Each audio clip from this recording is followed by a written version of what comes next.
আমি কবিতা। আমি আসছি আপনার ধামরাই থেকে। তো আমার জীবনের গল্প বলার জন্য প্রথমত আমি সবার কাছে ক্ষমা চেয়ে নিচ্ছি। যদি আমার ভুল হয়ে থাকে তাহলে আমাকে ক্ষমা করে দিবেন। কিন্তু আমার মনে হচ্ছে যে আমি এই গল্পটা বলার পরে আপনারা শোনার পরে অবশ্যই বুঝতে পারবেন আমার কোনো ভুল নাই। তারপরও আমি ক্ষমা চেয়ে নিচ্ছি আপনাদের কাছে। আমি আমার জীবনের একটা গল্প নিয়ে আসছি আপনাদের কাছে।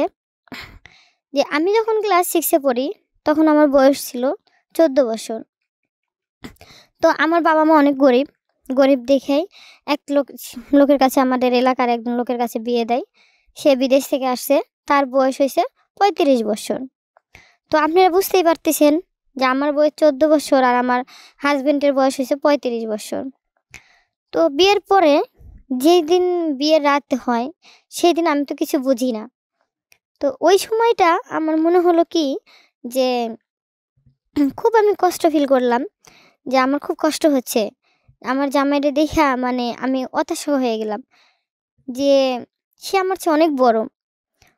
তার শরীর স্বাস্থ্য সব দিক দিয়ে সে আমার চেয়ে অনেক বড়। আমি এটা সহ্য করতে পারছিলাম না। তো এরকম করে আপনি ১ মাস যখন কেটে যায়, কেটে যাওয়ার পরে ওই কষ্টটা আমার বেশি মানে অতিরিক্ত কষ্ট হয়ে যাচ্ছে। তো আস্তে, আস্তে এটা আমার অভ্যেস হয়ে গেল যে আসলে উনি আমার হাসব্যান্ড সেই হিসাবে তো এরকম আমার হবেই। কিন্তু আসলে আমার তো বয়স অল্প।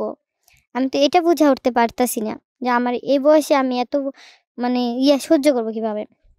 যাই হোক, তারপরে আমার হাসব্যান্ডের বয়স দেখতে, দেখতে এরকম সময় দিনকাল চলে যাচ্ছে।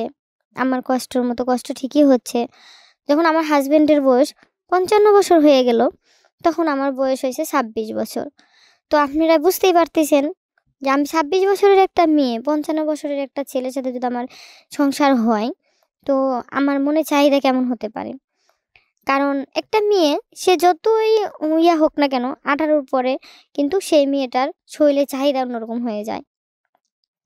তো আমার শরীরের ওরকম একটা চাহিদা মানে আকাঙ্খা একটা থেকে যায়। কিন্তু আমার হাসব্যান্ড সেটা পূরণ করতে পারতেছে না। তো আমি কি করব? উনারে ডাক্তারের কাছে নিয়ে যাব? কবিরাজের কাছে নিব? বা টিভিতে অ্যাড দেখাচ্ছে হার্বাল ক্লিনিক এগুলোর কাছে নিব? আমার মাথায় কিছুই ঢুকতেছিল না। তখন আমি আমার হাসব্যান্ডকে বললাম যে, "দেখেন, আপনার বয়স ৫৫ হয়ে গেছে। আমার বয়স ২৬ বছর। আমার মনের একটা যে আকাঙ্খা, চাহিদা, এটা তো আপনি পূর্ণ করতে পারতেছেন না। তাহলে এখন আমি কি করব? একসাথে শুয়ে থাকা, খাওয়া-দাওয়া করা, চলাফেরা, বসা, কাপড়-চোপড় পরা, অহন গহনা সবকিছু পরাতে মানে সংসার না। শারীরিক সম্পর্কটাই কিন্তু আসল বড় সংসার। সেটা কিন্তু মেয়েদের ক্ষেত্রে বুঝতে হয়। যে মনের একটা যদি চাহিদা একটা মেয়েকে না মিটাইতে পারে, তাহলে সেই মেয়েটা কখনোই সে স্বামীর সাথে থাকবে না। আবার স্বামীও কিন্তু একটা মেয়ের কাছ থেকে যদি মনের চাহিদা মতো না পায়, সেই মেয়েটারেও কিন্তু রাখবে না। তো আমি কি করব এই ক্ষেত্রে? আমার তো কোনো কিছু করার নাই। এখন আমি এ কথা কাউকেই বলতে পারতেছি না। তখন হঠাৎ করেই আমি একদিন আমার ভাবিকে বললাম। মানে আমার ভাবি আমাকে জিজ্ঞাসা করতেছিল, "কিরে কেমন আছিস? তোর সংসার কেমন চলতেছে? ভালো হচ্ছে কিনা?" মোবাইল করে যখন আমার বলল, তখন আমি আমার ভাবিকে বললাম, "ভাবি, আপনারে আমি একটা প্রশ্ন করি। ধরেন আপনি পড়েন ক্লাস 9 এ আর আমার ভাই পড়ে ধরেন অনার্সে। তাহলে আপনার চেয়ে আমার ভাই অনেক বড় না?" কয়, "হ্যাঁ।" "তাহলে আপনার সাথে আমার ভাইয়ের কি সম্পর্ক চলবে?" কয়, "না, না, এত বড় আমি জুনিয়র আর সে অনেক সিনিয়র। এত বড়র সাথে কি সম্পর্ক চলে?" তখন আমি বললাম, "ভাবি, তাহলে আপনারা আমার জীবনটা কিভাবে নষ্ট করলেন? আমার 14 বছরে বিয়ে দিছেন 35 বছরের এক ছেলের সাথে। যেই ছেলেটা আমি তখন কিছুই বুঝতাম না। আর এখন তার 55 বছর বয়স আর আমার 26 বছর বয়স। আমার এখন মনের একটা চাহিদা, আকাঙ্খা আছে যেটা আমার শরীরের প্রয়োজন্য। কিন্তু সে এখন পারতিছে না। তাহলে এখন আমি কি করব?" তখন আমার ভাবি বলল যে, "আসলেই তো এটা আমাদের ভাইবে দেখা দরকার ছিল। এটা আমরা ভাইবে দেখি নাই। তাহলে ঠিক আছে, আমি তোমার ভাই আসুক, এ বিষয় নিয়ে কথা বলব।" ঠিক আছে, কথা বলেন। এখন আমি ঘরে আমার আমার হাসব্যান্ড আসলে জোরাজুরি করে। আসলে জোরাজুরি করলে কি হবে বলেন? আমার যে মনের একটা চাহিদা সেটা মিটাইতে পারে না। হ্যাঁ, চাহিদা মিটে কিনা আমি জানি না। কিন্তু আমার চাহিদা সে মিটাইতে পারতেছে না। কারণ আমি এতটা হয়ে গেছি যে ওরটাতে আমার কোনো কাজই হচ্ছে না। সে এতটাই দুর্বল হয়ে গেছে। তো আমি ভাবলাম যে আসলে আমি উনাকে চিকিৎসা করাবো বা হালবাল খাওয়াবো। তো উনারে বললাম যে, "চলো হোমিও কেয়ারে যাইয়া আমরা চিকিৎসা করি।" তখন উনি বলতেছেন, "না, আমার অনেক শরীরের স্বাস্থ্য আছে, হ্যান-ত্যান।" কিন্তু আসলে যে উনার স্বাস্থ্যটার জন্য কিন্তু আমি বলি নাই। আসলে আমার মনের চাহিদা মেটানোর কথাটা উনাকে বোঝানোর চেষ্টা করছি, যেটা উনি বুঝেন নাই। তো অবশেষে আমি কিন্তু উনাকে বুঝাতেই পারি নাই। আমার নিজের চাহিদার কারণে কিন্তু আমি ওখান থেকে চলে আসি।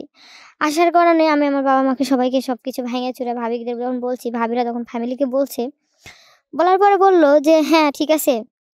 যখন তুমি তোমার মনের চাহিদা মেটাতে পারতেছো না," আমার ভাবিরা বলে, "তাহলে তুমি কি বলতে চাচ্ছ?" আমি এটা বললাম যে, "দেখেন, উনার বয়স ৫৫ বছর।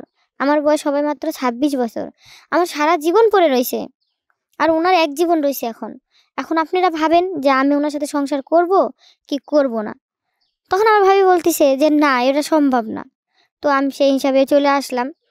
তো আসার পরে নিজের কাছে নিজেরে খুব অসহায় মনে হলো। কারণ আমার বাবা-মা যদি একটু বুঝতো যে ১৪ বছরের মেয়েরে ৩৫ বছরের ছেলের সাথে বিয়ে দেওয়াটা ঠিক হবে না। তারা গরিব দেখে টাকার জন্য বিয়ে দিছে, বিদেশি ছেলে, ভালো, ভদ্র। আসলে কিন্তু এটা ঠিক নয়। কারণ এটা বুঝতে হবে আপনাদের আগে। মেয়ের বয়স কত, ছেলের বয়স কত। ১ বছর ২ বছরের বড় কিন্তু বড় না। কিন্তু আপনি এখানে দেখেন কত বছরের বড় হয়ে গেছে। ১৬ বছরের বড় বেশি ধরতে গেলে আপনার কাছে থেকে আসে। তো এত বছরের বড় একজন সিনিয়র লোকের সাথে যদি আপনি একটা জুনিয়র লোকেরে দেন, তাহলে কি এটা হয়? কখনোই হয় না।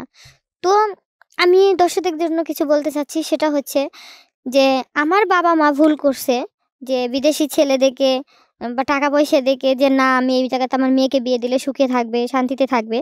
আসলে কিন্তু সেটা ঠিক নয়। কারণ আমি যখন ১৪ বছরে বিয়ে হইছে, তখন আমার হাসব্যান্ডের কিন্তু ৩৫ বছর। তো ৩৫ বছরের জায়গায় কি করে আমি ওই জায়গায় সংসারটা করব, সেটা আপনাদের আগে বুঝতে হবে।